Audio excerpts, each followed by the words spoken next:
Sulwe by Lupita Nyong'o and illustrated by Vashti Harrison.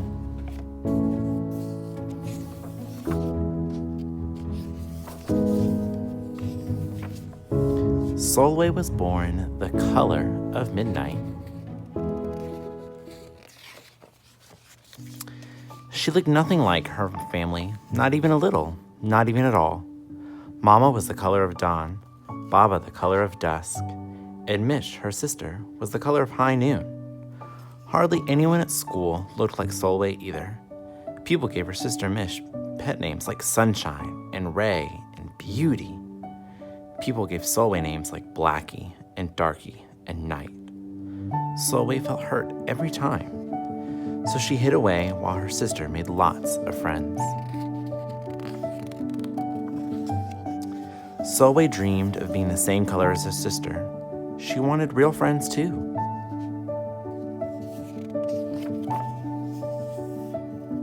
She got the biggest eraser she could find and tried to rub off a layer or two of her darkness.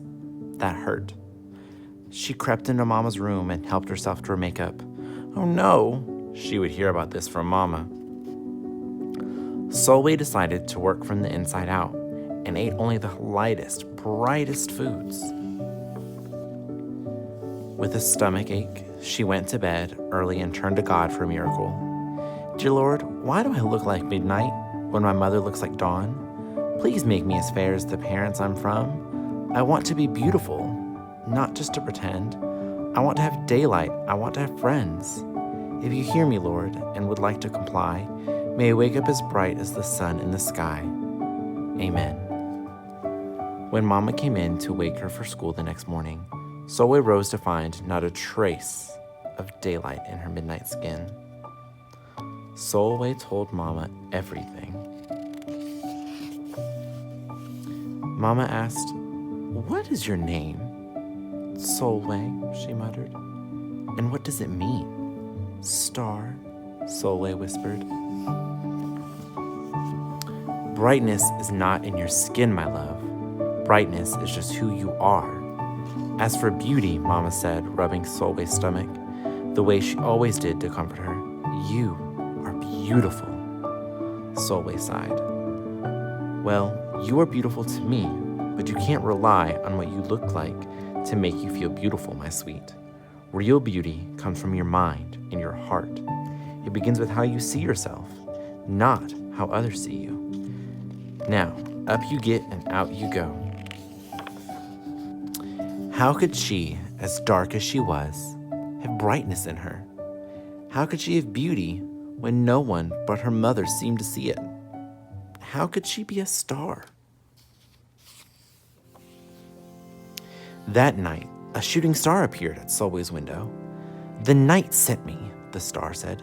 "Come with me." Sulwe hopped onto the star, and off they went. Long ago, at the beginning of time, said the star, there was night and day, and they were sisters. They loved each other very much, but people didn't treat the sisters the same.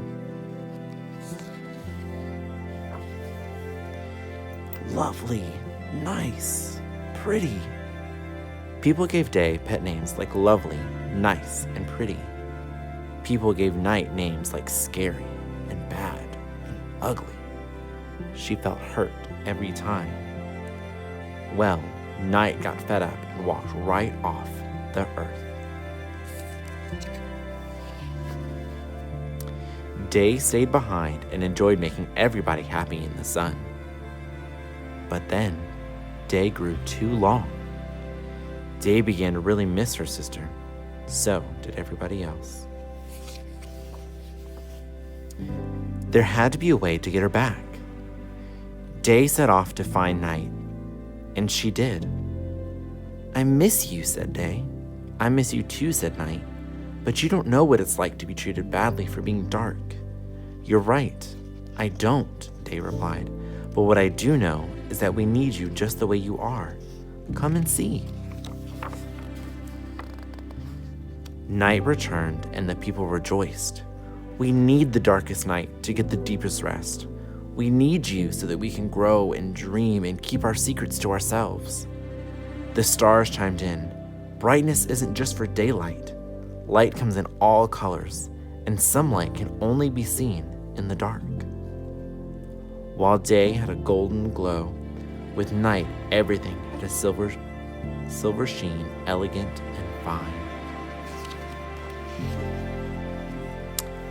Day told her sister, when you are the darkest is when you are most beautiful.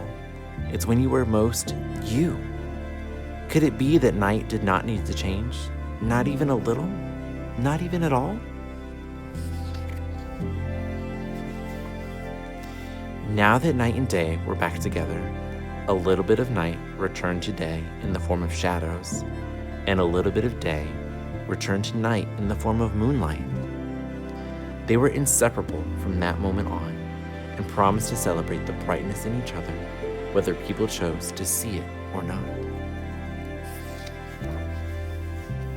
You see, the star explained, we need them both, on their sunniest day and their darkest night, and every shade in between.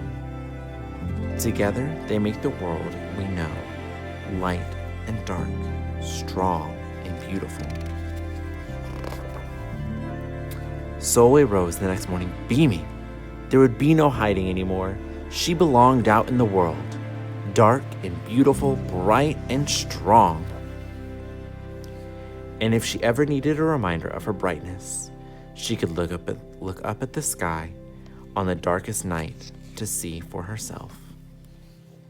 Sulwe felt beautiful inside and out.